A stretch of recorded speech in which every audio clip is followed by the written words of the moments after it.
Shri PM secondary and higher secondary school, ધોરણ 11 commerce, વિષય વાણિજ્ય વ્યવસ્થા અને સંચાલન, પ્રકરણ 2 ધંધાકીય સેવાઓ. વિદ્યાર્થી મિત્રો, આજે આપણે પ્રકરણ 2 પેજ નંબર 12 ઉપર ધંધાકીય સેવાની જે પ્રસ્તાવના છે એ પ્રસ્તાવનાથી શરૂઆત કરીએ. ધંધાકીય સેવાની પ્રસ્તાવનામાં અર્થતંત્રમાં સેવાઓનું મહત્ત્વ વધતું જાય છે. સેવાઓના કારણે સગવડતામાં અથવા અનુકૂળતામાં વધારો થતો જોવા મળે છે. અર્થતંત્રની અંદર શેનું મહત્ત્વ સૌથી વધારે છે? તો કે સેવાનું મહત્ત્વ સૌથી વધારે છે. સેવાના કારણે જ આપણે જોયું એ સેવાની અંદર વીમો હોય તોય ભલે, બેન્કિંગ હોય, સેલ્સમેન હોય, વાહન વ્યવહાર હોય, એ બધી શું છે? તો કે આપણે વાણિજ્યમાં જોયું વેપાર અને વેપારને લગતી સેવાયક સેવાઓ છે. એ સેવાઓના કારણે અર્થતંત્ર છે એ વ્યવસ્થિત રીતના કાર્ય કરે છે. સેવાઓના કારણે સગવડતામાં અથવા અનુકૂળતામાં વધારો થાય છે. આ બધી સેવાઓ શું છે? તો કે અર્થતંત્ર છે એ અર્થતંત્ર અને વેપાર બંને વ્યવસ્થિત રીતના થાય, એની સગવડતા મળી રહે અને એની અનુકૂળતામાં વધારો થાય. બેન્કિંગ, વીમો, ટપાલ, વખાર જેને આપણે સ્ટોરેજ કહીએ, વાહન વ્યવહાર, આવી સેવાઓ છે. આ સેવાઓ માત્ર વાણિજ્યના અંગ તરીકે વેપારને જ મદદરૂપ બનતી નથી. આપણે વેપારમાં જોયું ત્યારે શું કહેવા માંગતો હતો કે એ વાણિજ્ય અંગે વેપારને જ મદદરૂપ થાય છે, પરંતુ માત્ર એ વેપારને જ મદદરૂપ નથી થતી, પરંતુ તેનાથી આગળ વધીએ તો ઉદ્યોગ, ખેતી અને અન્ય તમામ ધંધાની મદદગાર બની છે. ઉદ્યોગ હોય તોય ભલે, ખેતી હોય તોય ભલે, અને અન્ય કોઈ પણ ધંધો હોય એ ધંધાની પણ આ જે સેવાઓ છે દરેક એ સેવાઓ શું થાય છે? મદદરૂપ બને છે. બેન્કિંગ, વીમો, ટપાલ, વખાર, વાહન વ્યવહારની સેવાઓમાં એટલું બધું વૈવિધ્ય આવ્યું છે કે તે આર્થિક પ્રવૃત્તિઓની સીમાઓ વટાવી ગઈ છે. શું કે છે? તો કે આ દરેક પ્રવૃત્તિની અંદર તમને વિવિધતા જોવા મળે. દિવસે ને દિવસે પહેલાં તમે જુઓ, પહેલાંના સમયમાં અને અત્યારના સમયમાં તમને આ દરેક સેવાઓની અંદર વૈવિધ્ય જોવા મળશે. અલગ અલગ વસ્તુઓ જે આર્થિક પ્રવૃત્તિઓ તરીકે શું કરે છે? તો કે ખૂબ મોટા પ્રમાણમાં સીમાઓ વટાવી ગઈ છે. એટલે કેવા એવું માગે છે કે આર્થિક પ્રવૃત્તિઓ તરીકે તેનો વ્યાપ ખૂબ વધી ગયો છે અને તે કૌટુંબિક તથા સામાજિક વ્યવહારોની સેવાઓ પણ બની ગઈ છે. શું છે? સાથે સાથે કૌટુંબિક સેવાઓ અને સામાજિક વ્યવહારોની સેવાઓ પણ બની ગઈ છે. કૌટુંબિક સેવાઓ એટલે કુટુંબના મદદમાં આવતી સામાજિક વ્યવહારો, એટલે કે સમાજની અંદર થતા બીજા જે વ્યવહારો છે એ સામાજિક વ્યવહારોમાં પણ એ મદદરૂપ થતી જોવા મળે છે. આધુનિક જમાનામાં આ સેવાઓના ક્ષેત્રે વિવિધતા અને વિશિષ્ટતા જોવા મળે. દરેક સેવાઓની અંદર તમને શું જોવા મળશે? વિવિધતા અને વિશિષ્ટતા. જોઈએ બેન્કિંગ. બેન્કિંગની સેવા લઈ. પહેલાંના સમયમાં એટીએમની સુવિધા નહોતી, અત્યારે છે. પહેલાંના સમયમાં મોબાઈલ બેન્કિંગ નહોતું, અત્યારે છે. વિવિધતા અને વિશિષ્ટતા. વીમો. પહેલાં ખાલી જીવન વીમો હતો, અત્યારે આપણે આ ચેપ્ટરની અંદર જોવાનું છે કેટલા બધા વીમાના પ્રકાર છે અને વીમો ઓનલાઈન પહેલાં ભરાતો નહોતો, અત્યારે ઓનલાઈન ભરાય છે. પહેલાં વીમાના ઉદ્યોગનો વ્યાપ નહોતો, બરોબર. વીમો છે એ આપણી ઇન્ડિયન કોન્સેપ્ટ નથી, એ ફોરેન કોન્સેપ્ટ છે, બરોબર. ફોરેનમાંથી આવેલો કોન્સેપ્ટ છે અને એટલો બધો એનો વ્યાપ વધ્યો. ત્યાર પછી ઇન્ડિયન કંપનીઝ છે એ ફોરેન કંપનીઝ સાથે મર્જ થઈ અને વીમાનું અસ્તિત્વ ઇન્ડિયાની અંદર વધ્યું. વીમાની અંદર શું થયું? વિવિધતા અને વિશિષ્ટતા આવી. ટપાલ. ટપાલની અંદર પહેલાં શું હતું? તો કે સાદી સિમ્પલ પોસ્ટ આપણે ટપાલમાં મોકલતા, એ સિવાય કોઈ જ સુવિધા નહોતી. અત્યારે ટપાલ ખાતું છે એ આપણને કેટલી બધી સુવિધાઓ પ્રોવાઈડ પાડે છે. ત્યાર પછી વખાર. વખારની અંદર વખારના પણ કેટલા બધા પ્રકારો હોય. વખાર એટલે તમે એક ખાલી સાદું સિમ્પલ તમારા ઘરનો સ્ટોરેજ રૂમથી લઈ અને આખો આઈસ સ્ટોરેજ સુધીનો વખાર આવે. એ શું છે? તો કે વિવિધતા અને વિશિષ્ટતા દર્શાવે છે. વાહન વ્યવહાર. વાહન વ્યવહારના માધ્યમ તરીકે પહેલાં ખાલી શું હતું? તો કે એક જગ્યાએથી બીજી જગ્યાએ આપણો સાદું સિમ્પલ કોન્સેપ્ટ, કોઈ મોટા ખટારાની અંદર કે ટેમ્પાની અંદર માલ સામાનની હેરફેર, વાહન વ્યવહાર. પરંતુ એમાં પણ વિવિધતા. પ્લેન, ટ્રેન, શું છે? તો કે વિવિધતા આવી.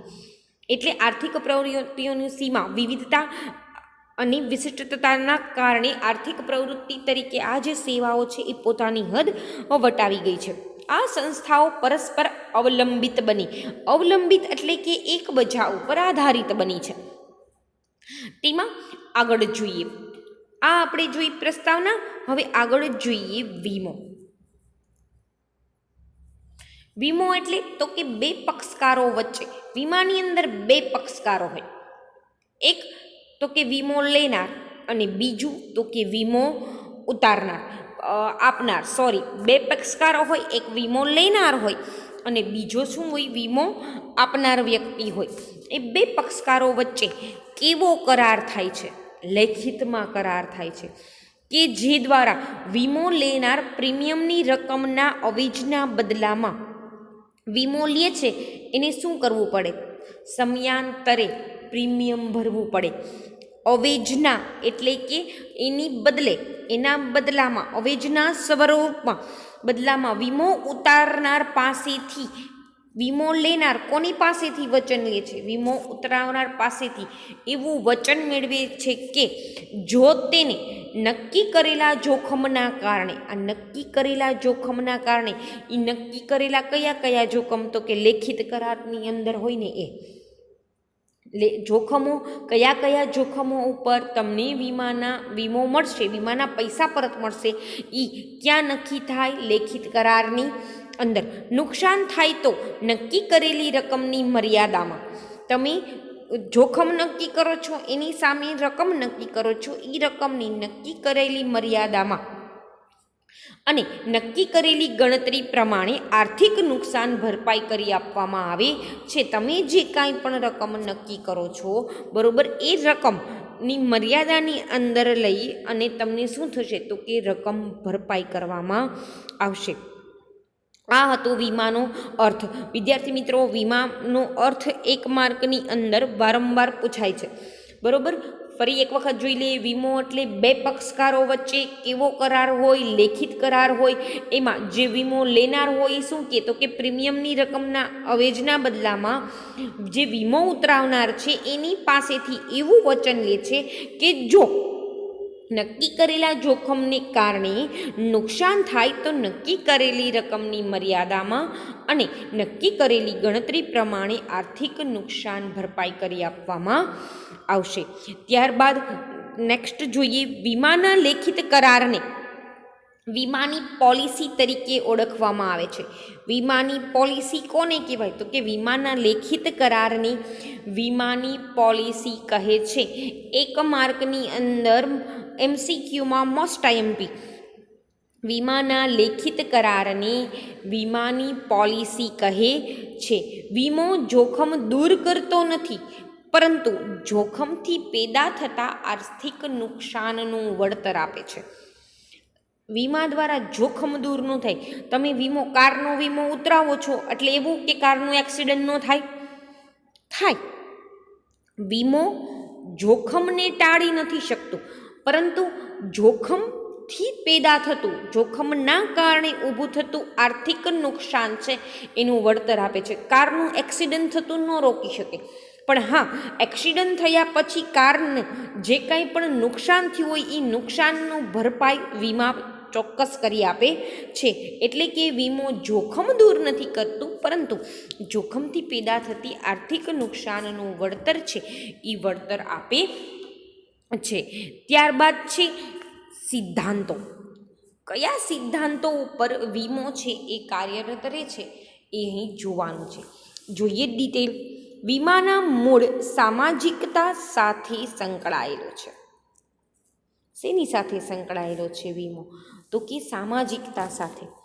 વ્યક્તિ માલ સામાનનો વીમો લે, વ્યક્તિ છે, સમાજમાં રહે છે, પોતાનો વીમો ઉતરાવે, સામાજિકતા છે. ફેમિલીનો વીમો ઉતરાવે, સામાજિકતા છે. વીમાના મૂળની અંદર શું છે? તો કે સામાજિકતા સાથે સંકળાયેલો છે. વીમાની અંદર કેટલા પક્ષકારો હોય? બે પક્ષકારો હોય. અને એની વચ્ચે કેવો કરાર થાય? તો કે લેખિતમાં કરાર થાય. લેખિતમાં કરાર કરવો હિતાવહ છે. શું કામ? તો કે વીમા લેનાર અને ઉતારનાર બંને માટે એ સલામત રહે. એટલા માટે લેખિતમાં કરાર કરવો પડે છે. આમ વીમો સામાન્ય કરાર નથી અને તેને સામાન્ય કરારના કાયદાથી જોડી ન શકાય. વીમો એ કાંઈ સામાન્ય કરાર નથી, બરોબર, એક સ્પેશિયલ છે અને એને સામાન્ય કરારની જેમ એને કાયદાની સાથે જોડી નથી શકાતો. શું કામ? તો કે જે વીમો છે એ જે કરાર સાથે તમે જોડાયા છો એ કરાર મુજબ તે આધારિત રહેશે, એને કાયદાની સાથે જોડી શકાશે નહીં. વીમાને લગતા કોઈ પણ પ્રકારના કાયદા નથી, એ કરાર છે અને એ કરાર મુજબ જ કાર્ય થાય, એટલે એને કાયદાથી જોડી શકાય નહીં. વીમો વિશિષ્ટ કરાર હોવાથી તેને સામાન્ય કરારના સિદ્ધાંતો ઉપરાંત નીચે જણાવેલા વિશિષ્ટ સિદ્ધાંતો પણ લાગુ પડે છે. કેવા સિદ્ધાંતો લાગુ પડે છે? તો કે ખાલી સામાન્ય કરારના સિદ્ધાંતો જ નહીં, પરંતુ અમુક વિશિષ્ટ પ્રકારના સિદ્ધાંતો છે એ પણ લાગુ પડે છે. એમાં પહેલો સિદ્ધાંત છે સંપૂર્ણ ભરોસાનો સિદ્ધાંત. વિદ્યાર્થી મિત્રો, આ છે ને એ મોસ્ટ આઈએમપી છે. કેવું છે? મોસ્ટ આઈએમપી, સંપૂર્ણ ભરોસાનો સિદ્ધાંત, principal of almost good faith. જોઈએ, વીમાના કરારનો હેતુ નફો મેળવવાનો ક્યારેય ન હોઈ શકે. વીમાના કરારની અંદર નફો હોય જ નહીં. વીમાની અંદર શું હોય? તો કે થયેલા જે નુકસાન છે, આર્થિક નુકસાનનું વળતર. આપણે પહેલાં જોયું, જે નુકસાન થયું છે ને એ નુકસાન ભરપાઈ કરી આપે, પણ નફો કોઈ દિવસ ન થાય. વીમાના કરારનો હેતુ નફો મેળવવાનો ક્યારેય જ હોતો નથી. વીમાના કરારનો હેતુ નુકસાનનું આર્થિક વળતર મેળવવાનો હોય. કરારનો હેતુ, વીમાના કરારનો હેતુ શું છે?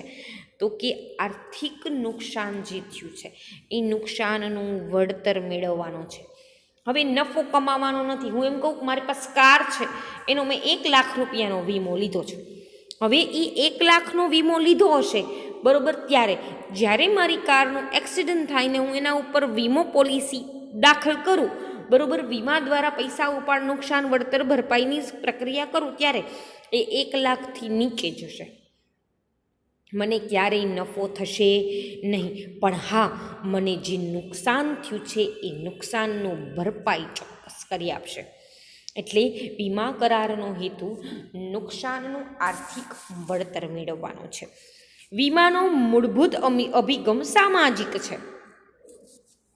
આપણે પહેલાં જ જોયું કેવું છે વીમાનો ખ્યાલ? તો કે સામાજિક, મૂળભૂત સામાજિક અભિગમ છે. તમારી જે કાંઈ ભૌતિક વસ્તુઓ છે એને નુકસાન થાય, તમારા ફેમિલી મેમ્બર્સને નુકસાન થાય, તમારા ઉદ્યોગને નુકસાન ન થાય, એ માટે તમે શું કરો છો? તો કે વીમો લ્યો છો. એટલે એ શું અભિગમ છે? સામાજિક અભિગમ છે.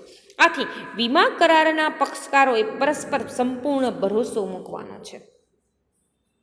બંને પક્ષકારોને, વીમો લેનારને અને વીમો ઉતારનારને, બંનેને એકબીજા ઉપર ભરોસો હોવો જોઈએ. બરોબર, કોઈ પણ વીમા કંપનીમાં તમે વીમો ઉતરાવો છો તો તમને એ સેટિસ્ફેક્શન હોવું જોઈએ કે હું આ કંપનીમાં મારો વીમો ઉતરાવું છું તો જ્યારે મને નુકસાન થશે ત્યારે એ ભરપાઈ કરી આપશે. અને સામેવાળી વ્યક્તિ, કંપનીને તમારા ઉપર ભરોસો હોવો જોઈએ કે આ વ્યક્તિ છે એ જે કાંઈ પણ દેખાડશે મને નુકસાન, એ નુકસાન સાચું નુકસાન જ હશે. સંપૂર્ણ બંને પક્ષકારોને એકબીજા ઉપર શું હોવો જોઈએ? સંપૂર્ણ ભરોસો હોવો જોઈએ. કરાર કરતી વખતે બંને પક્ષકારોએ પરસ્પરને જરૂરી હોય તેવી વીમા વસ્તુ અંગેની બધી જ માહિતી આપવી જોઈએ. સંપૂર્ણ ભરોસો ક્યારે આવે? તમે 2 વ્યક્તિ છો, સાદી સિમ્પલ ઉદાહરણ છે, તમે 2 વ્યક્તિ છો, 2 વ્યક્તિને એકબીજા ઉપર વિશ્વાસ ક્યારે બેસે છે? તો કે કોઈ પણ ડિટેલ્સ, કોઈ પણ માહિતી, કોઈ પણ વાત છુપાવી નહીં ને ત્યારે, તો જ એકબીજા ઉપર સંપૂર્ણ વિશ્વાસ બેસે. એવી જ રીતની કરાર કરો છો ત્યારે કરાર કરતી વખતે બંને પક્ષકારોએ એકબીજાથી કોઈ પણ વાત છુપાવવાની નહીં. બધી જ વાત છે એ સાચે સાચી કહી દેવાની, ત્યારે જ આવે ને સંપૂર્ણ ભરોસો. એટલે સંપૂર્ણ ભરોસાની અંદર શું આવે છે? તો કે કોઈ જ વસ્તુ પરસ્પર બંને પક્ષકારોએ કરાર કરતી વખતે કોઈ જ વસ્તુ છુપાવવાની નહીં, કહી દેવાનું સાચે સાચું. વીમો લેતી વખતે માહિતી પૂછવામાં ન આવી હોય છતાં જો કરાર ઉપર અસર કરતા હોય તો એક પક્ષે બીજા પક્ષને આપવાની રહે. માની લો તમે વીમો ઉતરાવવા જાઓ છો, વીમા કંપની તમારી પાસેથી કોઈ માહિતી પૂછવાની રહી ગઈ હોય તો એ શું કરવાનું? બીજા પક્ષકારે એને સામેથી માહિતી આપી દેવાની.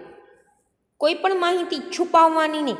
ફોર એક્ઝામ્પલ, હું છું બરોબર, મને મારો વીમો ઉતરાવું છું, અત્યારે હેલ્થનો વીમો ઉતરાવું છું, ત્યારે માની લો મને સ્પેક્ટ હોય બરોબર, ચશ્મા હોય, અને એ શું થયું તો કે દેખાડે છે હેલ્થનો વીમો ઉતરાવું છું ત્યારે ચશ્મા છે મને એ દેખાડે છે કે મારી આઈઝ નબળી છે.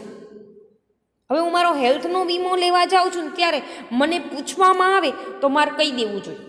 આવે તોય ભલે ને પૂછવામાં ન આવે તોય ભલે મને ચશ્મા છે હો. શું કામ? તો કે હું મારા હેલ્થ માટેનો બરોબર વીમો ઉતારવું છું ને મારી ફરજ બને કે મારે સામેવાળી વ્યક્તિને દરેક વાત સાચી કહી દેવી જોઈએ. બરોબર. એવી જ રીતના માની લો કે મને એક વખત બ્રેન સ્ટ્રોક આવ્યો હોય બરોબર, તો એ બ્રેન સ્ટ્રોક આવેલો છે એ વીમા કંપનીવાળાને ખબર ન પડે, પણ હા મારે એને સાચે સાચી માહિતી કહી દેવી જોઈએ. રિપોર્ટ્સ કરાવું, રિપોર્ટ્સ માંગે અને ફૂલ બોડી ચેકઅપ કરે ને પછી ખ્યાલ આવે તો વાત અલગ છે, પણ કદાચ પૂછવાનું રહી ગયું હોય તો કહી દેવું જોઈએ ભાઈ મને એક વખત બ્રેન સ્ટ્રોક આવેલો છે ખરી હો, માઇનોર તો માઇનોર. શું કરવાનું? બંને પક્ષકારો કરાર ઉપર અસર કરતા હોય એવી દરેક બાબત એકબીજા પક્ષે એકબીજાને કહી દેવી જોઈએ. કોઈ પણ માહિતી છુપાવીને કરેલા વીમાનો કરાર એ દગો કહેવાય.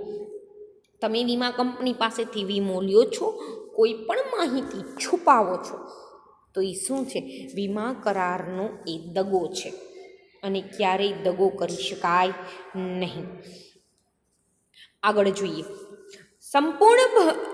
સંપૂર્ણ ભરોસાના સિદ્ધાંતનો ભંગ થયેલો હોય બરોબર, શું કહેવાય? દગો કરો છો તો સંપૂર્ણ ભરોસાના સિદ્ધાંતનો તમે શું કરો છો? ભંગ કરો છો. તમે કાયદા વિરુદ્ધની વસ્તુ કરો છો એમ કહેવા માંગે છે વિદ્યાર્થી મિત્રો. તમારે કોઈ પણ વાત છે એ છુપાવવાની નથી.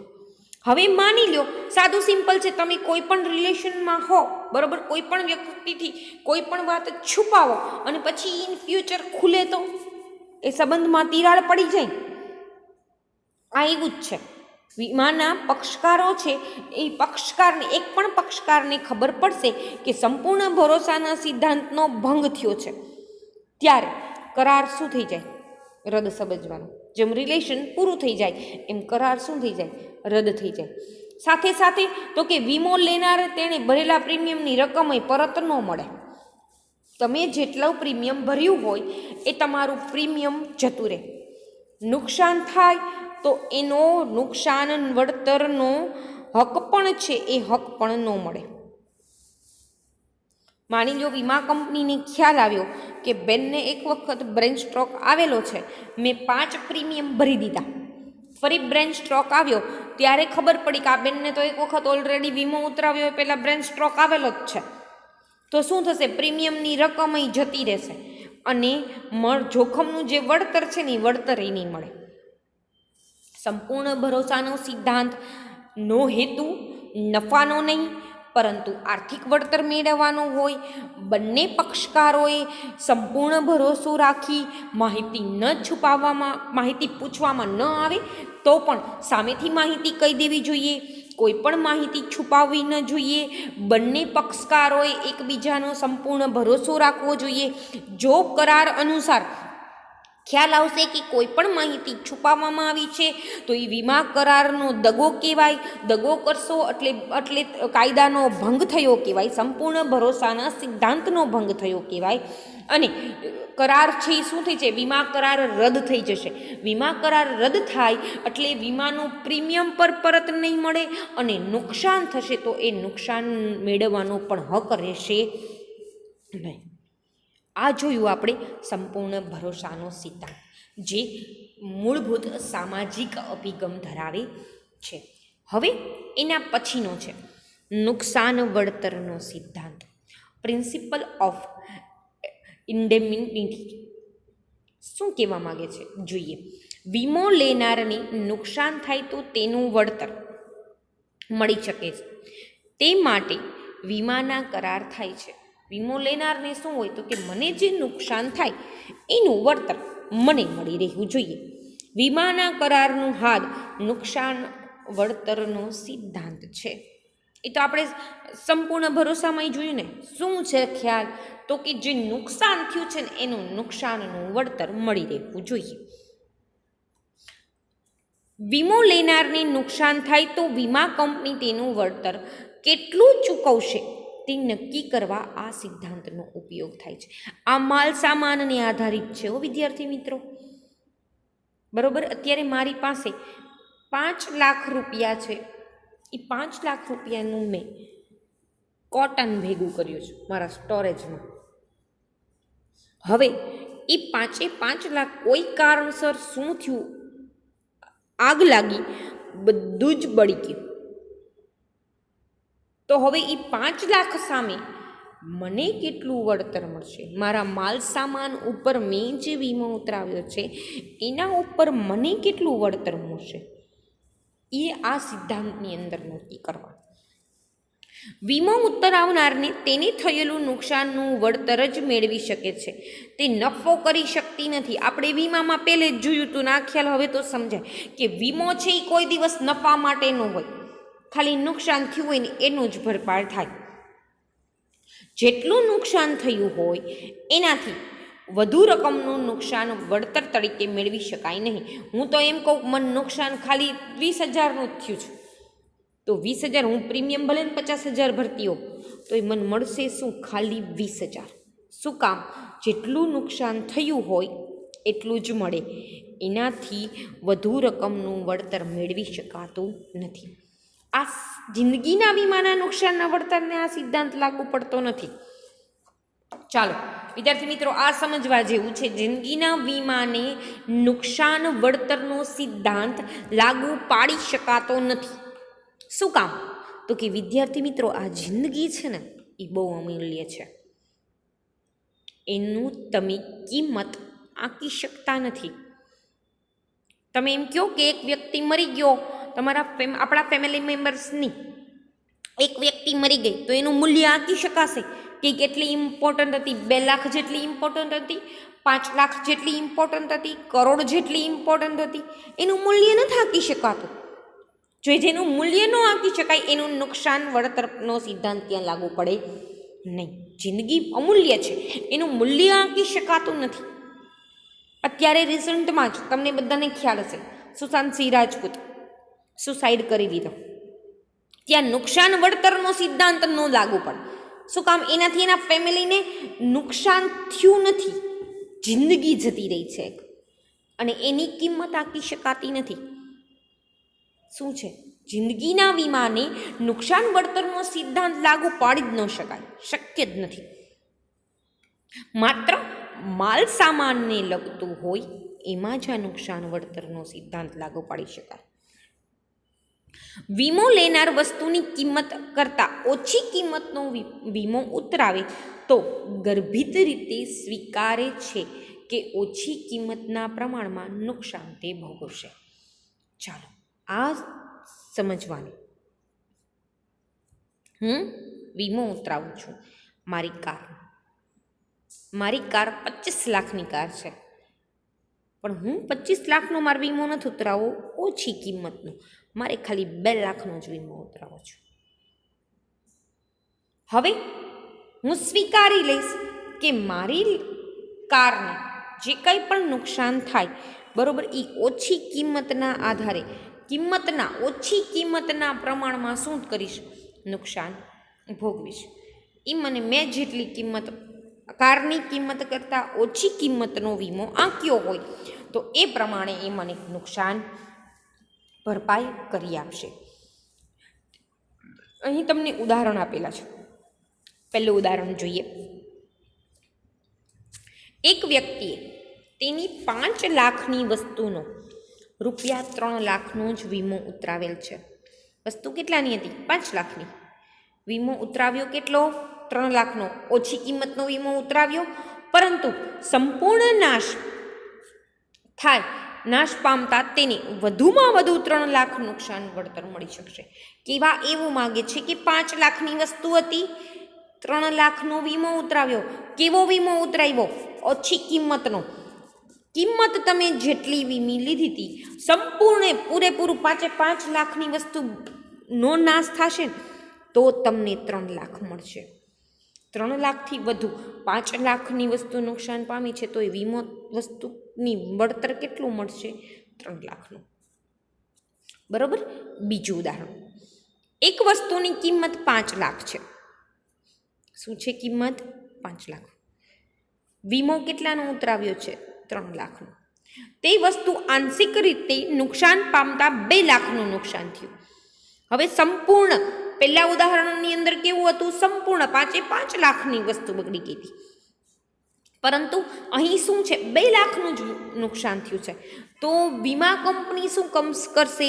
જે નુકસાન થયું છે એના ઉપર તમે જે વીમો ઉતરાવ્યો છે એને જેટલું નુકસાન થયું હોય એ ઉતરાવેલ વીમાના રકમના પ્રમાણમાં તમને, એટલે 1,20,000 તમને મળશે. ઓછી કિંમતનો વીમો ઉતરાવ્યો છે, નુકસાન ઓછું છે, તો ઓછા નુકસાન સામે જેટલું થાય એટલું તમને મળશે. તેના પછી ત્રીજું ઉદાહરણ છે. હવે 5 લાખનો વીમો, 5 લાખની વસ્તુ હતી, સામે સંપૂર્ણ જેટલી કિંમતની વસ્તુ હતી એટલે 5 લાખની મેં વીમો ઉતરાવી નાખ્યો વસ્તુનો. તો વસ્તુ પૂરેપૂરી સાવ જ કાંઈ જ હાથમાં આવે એવું નથી, સંપૂર્ણ નુકસાન થયું છે. ત્યારે શું કરશે? તમે જેટલી વસ્તુ છે સામે એટલી જ વસ્તુનું તમને નુકસાન થયું છે, ત્યારે વીમા કંપની શું કરે? પાછી 5 લાખ છે એ સંપૂર્ણ વળતર વીમા કંપની ચૂકવશે. સંપૂર્ણ રકમ. શું કામ? તો કે તમે જેટલી વસ્તુની કિંમત છે સામે એટલો જ તમે વીમો લીધો છે.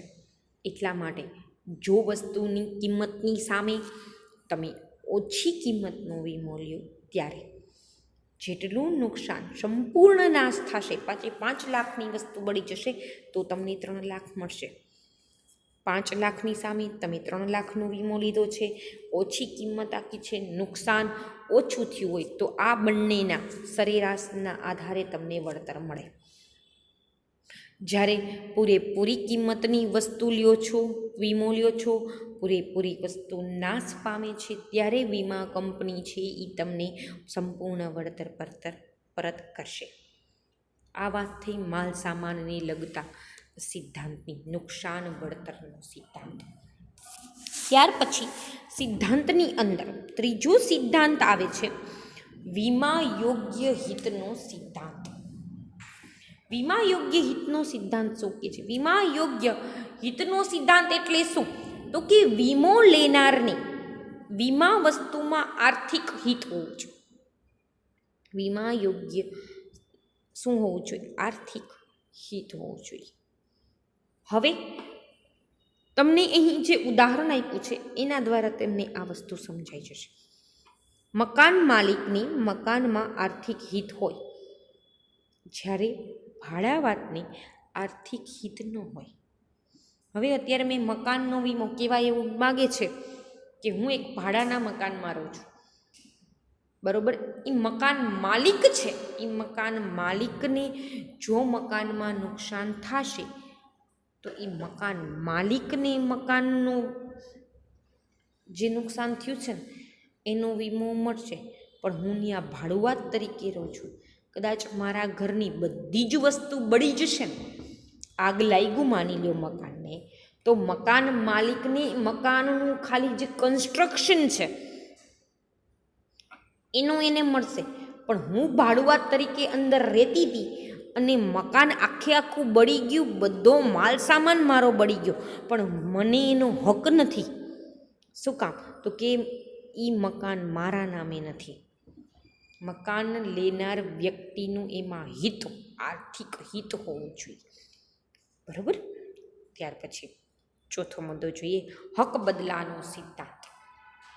શું કે છે હક બદલાનો સિદ્ધાંત? જ્યારે વીમા યોગ્ય વસ્તુનો વીમો લેવામાં આવે અને તે નાશ પામે વીમા કંપની તેનું વળતર ચૂકવે ત્યારે નાશ પામેલી વસ્તુનો માલિકી હક વીમા કંપનીનો બને છે. હક બદલી જાય. હક બદલાના સિદ્ધાંતની અંદર શું થાય? હક બદલી જાય છે. બરોબર. જેમ આ યોગ્ય હિતના સિદ્ધાંતમાં તમે જે વસ્તુનો વીમો ઉતરાવ્યો એમાં તમારું આર્થિક હિત જળવાયેલું હોવું જોઈએ, એવી રીતના હક બદલાના સિદ્ધાંતની અંદર તમારી માલ સામાનની વસ્તુ છે એ જે બળી ગઈ હોય કે નાશ પામી હોય, બરોબર, એનું વળતર જ્યારે વીમા કંપની ચૂકવે છે ત્યારે એ શું કરશે તો કે નુકસાન પામેલી જે વસ્તુ છે એ તે પોતે લઈ જશે. હવે અત્યારે હું એમ કહું કે મારી કાર છે એ કારનું એક્સિડન્ટ થયું, આગળનું કાચ છે એના બ્રેકેજ થઈ ગયું, તિરાડો પડી ગઈ આખા કાચની અંદર. વીમા કંપની શું કરશે? મને એનું નુકસાન ભરપાઈ કરી આપશે અને સામે એ તૂટેલા કાચના કટકા હશે ને, ફ્રેમવાળો કાચ હશે ને, તો એ લઈને જતો રહેશે. ભલે કાર મારી રહી, એને મને નુકસાનનું વળતર ભરી દીધું. હક હવે એ તૂટેલી વસ્તુ ઉપર હક છે એ તેમનો. બરોબર. આ તો એના જેવું છે વિદ્યાર્થી મિત્રો કે આપણે ભંગારમાં પુસ્તકો આપીને, તૂટેલા ફૂટેલા જેવા હશે એવા પુસ્તકો છે એ તમે ભંગારવાળાને આપો છો ત્યારે શું કરે છે? તો કે એને કિલોમાં વજન કરે છે અને તમને પૈસા આપે છે. હવે તમે એમ કહો તો કે એમાંથી આ એક બુક હું કાઢી લઉં છું, મારે જોઈ છે, ન ચાલે. એ શું કરશે? ભંગારવાળો એ બધી જ વસ્તુ લઈ જશે જેવી હશે એવી. એવી જ રીતના અહીંયા સેમ રૂલ્સ લાગુ પડે છે વિદ્યાર્થી મિત્રો. એ વીમો લેનાર વ્યક્તિ છે, બરોબર, એ શું કરશે તો કે દરેકે દરેક વસ્તુ છે એ તમારી પાસેથી લઈ જશે. જેટલું નુકસાન પામેલી વસ્તુ હોય એ તે લઈને જતું રહે. તેના ઉપર મૂળ માલિકનો હક હવે રહે નહીં. આ બાબત જિંદગીના વીમાને લાગુ નથી પડતી. જિંદગીના વીમાને હક બદલાનો પણ રૂલ્સ લાગુ નથી પડતો. બરોબર. એ તો જે વ્યક્તિ જેની હોય તેની જ રહે, તેમાં હક બદલાનો સિદ્ધાંત લાગુ પડતો નથી. હવે ત્યાર પછીનો નેક્સ્ટ ટોપિક છે વીમાના પ્રકાર. વીમાના પ્રકારની અંદર વીમાના મુખ્ય બે પ્રકાર, એક જીવન વીમો અને બીજું સામાન્ય વીમો. વીમાના કેટલા પ્રકાર પડે? મૂળ વીમાના બે પ્રકાર છે, જીવન વીમો અને સામાન્ય વીમો. હવે જીવન વીમાની અંદર જીવન વીમાના બે પ્રકાર પડે છે, જિંદગીનો વીમો અને હયાતીનો વીમો. જ્યારે સામાન્ય વીમો છે એ સામાન્ય વીમાના ત્રણ પ્રકાર પડે, માર હેરફેરનો વીમો, આગનો વીમો અને અન્ય વીમો. સામાન્ય વીમાના ત્રણ પ્રકાર પડે, માલ હેરફેરનો વીમો, આગનો વીમો અને અન્ય વીમો. વિદ્યાર્થી મિત્રો, માલ હેરફેરની અંદર માલ હેરફેર કેટલી રીતે થાય? દરિયાઈ, હવાઈ અને માર્ગ. જ્યારે અન્ય વીમાની અંદર માલ નફા નુકસાનનો વીમો હોય, સામાન્ય વીમો હોય, લૂંટફાટનો વીમો હોય, ઢોર ઢાખરનો વીમો હોય, સમૂહ વીમો હોય, રમતગમતનો વીમો હોય, વાહનનો વીમો હોય, શાખનો વીમો હોય, ત્રાહિત પક્ષ માટેનો વીમો હોય, છેતરપિંડી સામે વફાદારીનો વીમો હોય, અકસ્માતનો વીમો હોય, કુદરતી આપત્તિનો વીમો હોય. વિદ્યાર્થી મિત્રો, જિંદગી વીમાના પ્રકારથી શરૂ કરી જીવન વીમો, સામાન્ય વીમો, તેના પેટા પ્રકારો, આ દરેક વિશે આપણે નેક્સ્ટ લેક્ચર્સની અંદર ડિટેલથી અભ્યાસ કરીશું. Thank you students. ત્યાં સુધી આ જે લેક્ચર્સની અંદર સમજાવેલું છે એ દરેક બાબત ફેરબુકની અંદર વિથ ડિટેલ લખવાની છે. બરોબર. Thank you students. Stay home, stay safe, B happy.